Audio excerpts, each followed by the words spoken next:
Hey guys, it's Landon Reinhardt, and this is my second episode of Psychology Tips. Today we're going to be talking about obsessive compulsive disorder, commonly known as OCD. Now, this disorder has a lot of misconceptions. One of those being, people with OCD just obsessively clean their house or obsessively clean their car, yada yada yada. Well, that's not what OCD actually is.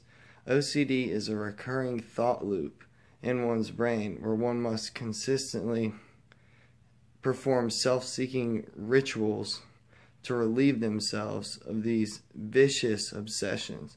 For instance, one may have an obsession, I'm gay, even though they're heterosexual or something like that. Just an example. And they have to go through rituals in their head. I'm not gay, I'm not gay, I'm not gay, I'm not gay. And this creates this very strong feedback loop of anxiety in one's brain where one literally has to keep going through these self-seeking rituals like, I'm going to be rich, I'm going to be rich, I'm going to be rich.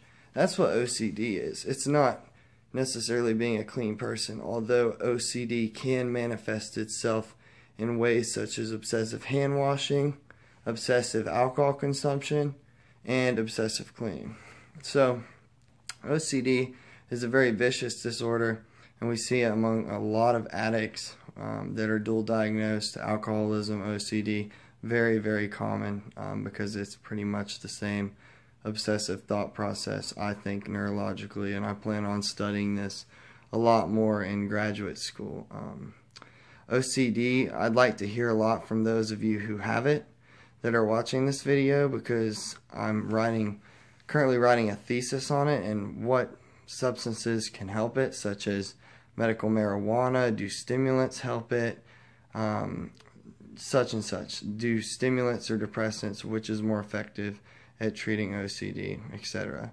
And are there any new drugs, any new SSRIs that are effective? Because SSRIs have seemed to be relatively ineffective in the past at treating OCD.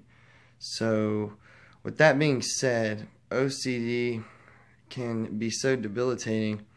One can be sitting there with their lover, trying to get intimate, trying to have sex, and these obsessive sexual OCD thoughts can enter their brain. Like, oh no, this is gross, or something like that. And it will literally turn the person off. So OCD on a neurological level is, you could argue that it's close to debilitating as schizophrenia. Although you don't suffer from hallucinations and delusions, you suffer from what I was talking about earlier, that constant feedback anxiety loop where you constantly have to perform these rituals to relieve yourself from the anxiety, from the compulsion.